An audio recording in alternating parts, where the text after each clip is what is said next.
everyone. So this is the continuation of our lesson number 1, Introduction to Strength of Materials. So here is our first example problem.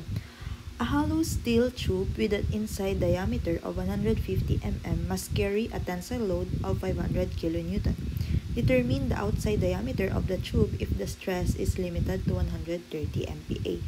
So ngayon, ang first step na gagawin natin is isulat muna natin lahat ng given. So, sabi niya, meron daw inside diameter na 150 mm. So, for our inside diameter, lagay na lang natin na DI 150 mm. Must carry a tensile load. Meron din tayong value ni tensile load ng 500 kN. So, ibig sabihin nun, yung tensile load, yun yung force na binubuhat or nag-act doon sa body. So, meron tayong 500 kN.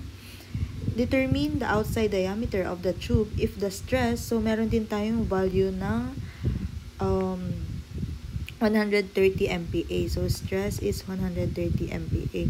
Anong ibig sabihin ng is limited to? So, ibig sabihin, yung stress, equivalent stress na binubuhat nung object, nung material, is hanggang 130 MPa lang.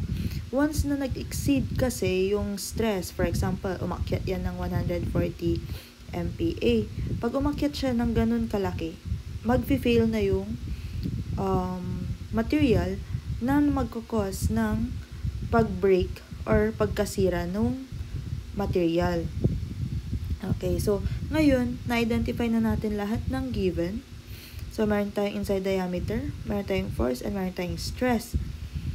Ngayon, andito yung figure sa gilid na nagdi-describe nung ating problem. So, sabi niya, meron daw inside diameter. So, okay, so, ito yung inside diameter nung hollow steel tube. And then, since hollow steel tube, ano ba yung shape ng tube, di ba? Pabilog siya. And then,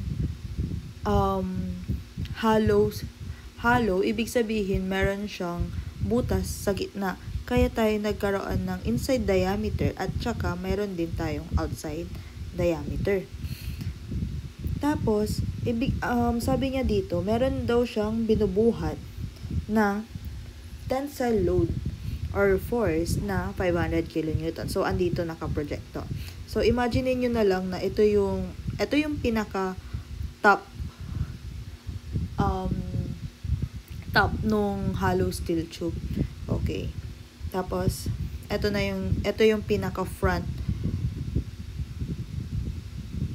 nung tube. Ayan. Ngayon, ano yung unknown natin dito? Determine the outside diameter. So, kailangan daw pala nating malaman yung diameter nung outside. So, ibig sabihin since ito yung inside diameter, ito yung inside diameter, yung outside na sinatawag or hinahanap is yung ito, yung pinakalabas na diameter nung hollow steel tube. So, lagyan lang natin to ng palatandaan. Bali, ito yung hinahanap niya.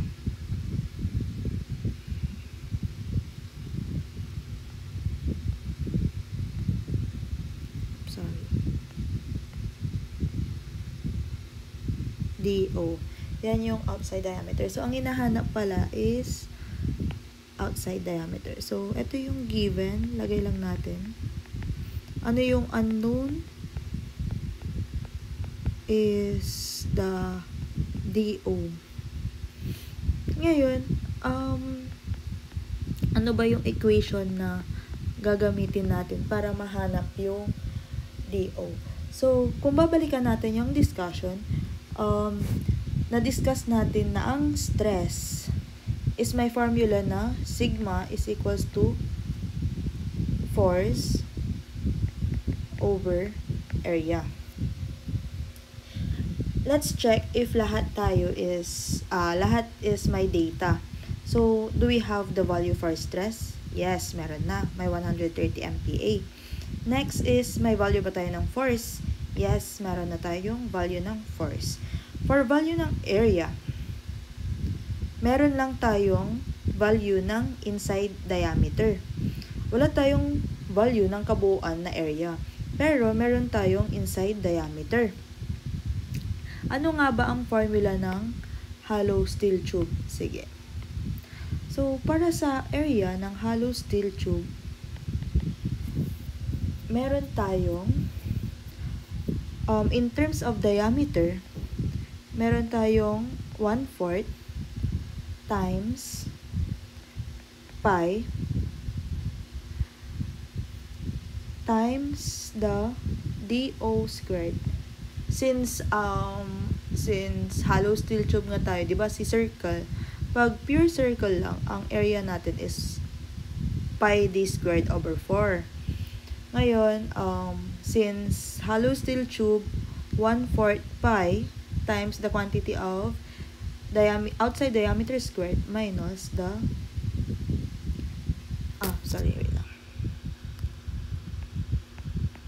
minus the inside diameter squared. So, do we have already data para sa area? Diba? Meron na tayong DI, yes. Meron tayong inside diameter. Correct. Check na tayo dyan. Pero, si outside diameter, yun yung hinahanap natin. And yun yung wala pa tayong data. So, now, etong area na to, i-substitute natin dito sa formula ng stress. So, ang mangyayari, ang magiging formula natin, stress is equals to force over, so, idiretso na lang natin, pi times DO squared minus DI squared over 4. Ayan. So, tandaan nyo yung formula na gagamitin natin. So, hindi pa ito yung final answer. Okay. Formula lang to. Ibabox lang natin para maalala nyo na kung paano natin na-derive yung formula na gagamitin natin sa problem. So, i-copy lang natin to computation. Sorry. I-rotate lang natin.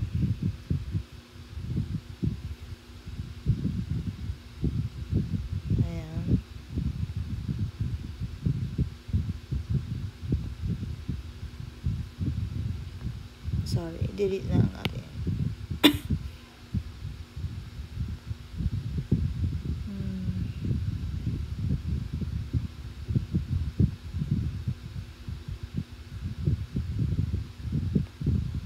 Ayan, so alisin na lang natin pala to.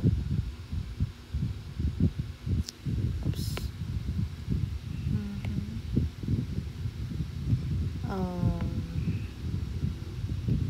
Nawala yung dito, sorry. Ayan. Ayan.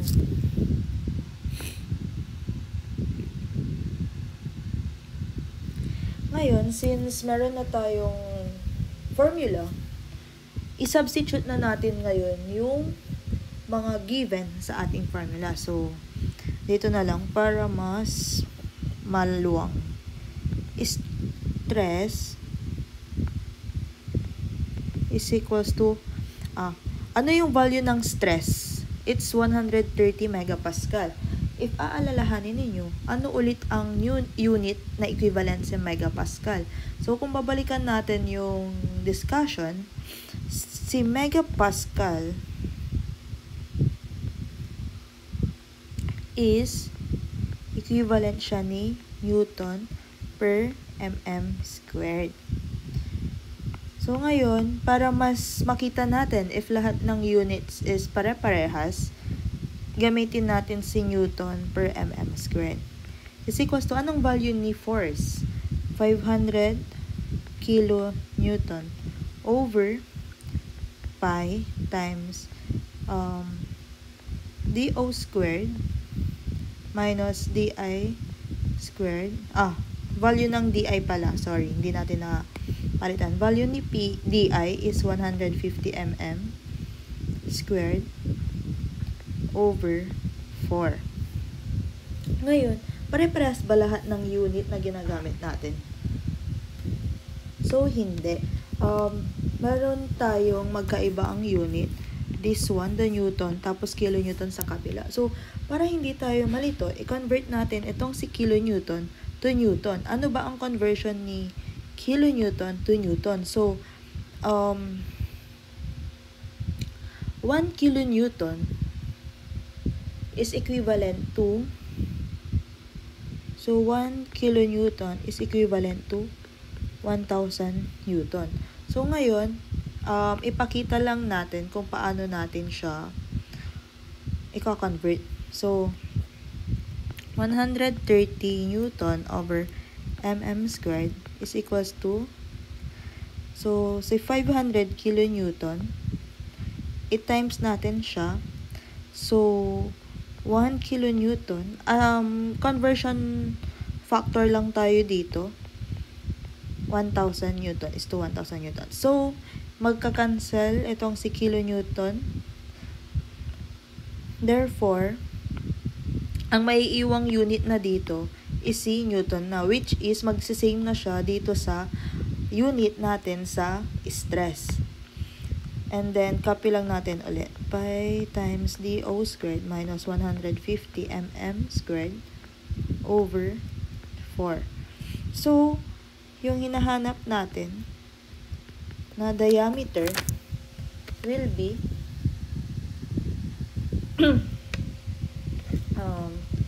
by using your calculator. Let's type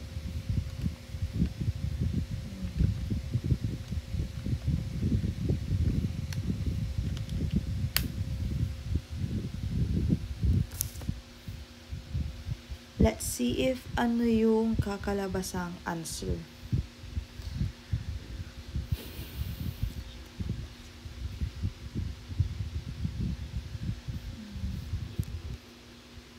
Okay. Processing lang siya on my end. So, wait lang natin na lumabas yung value ni outside diameter.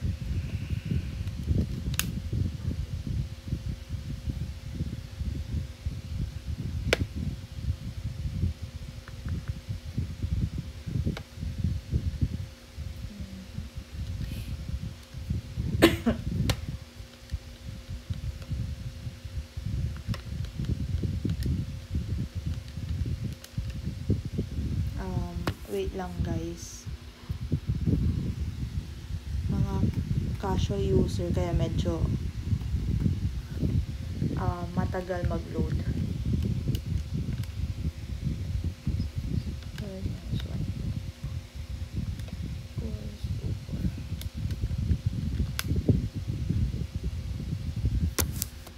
So, meron tayong outside diameter na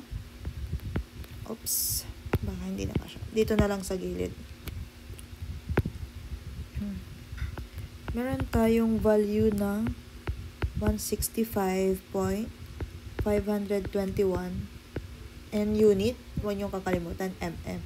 So, paano natin ma-identify na tama yung sagot natin? As per observation, sa inside diameter kasi natin, 150 na yung value niya. So, ang hinahanap kasi natin is the outside diameter. So, since outside diameter, ibig sabihin, mas malaki sa inside diameter yung hinahanap natin. So, since ang napalabas natin is 165.521, so, I think,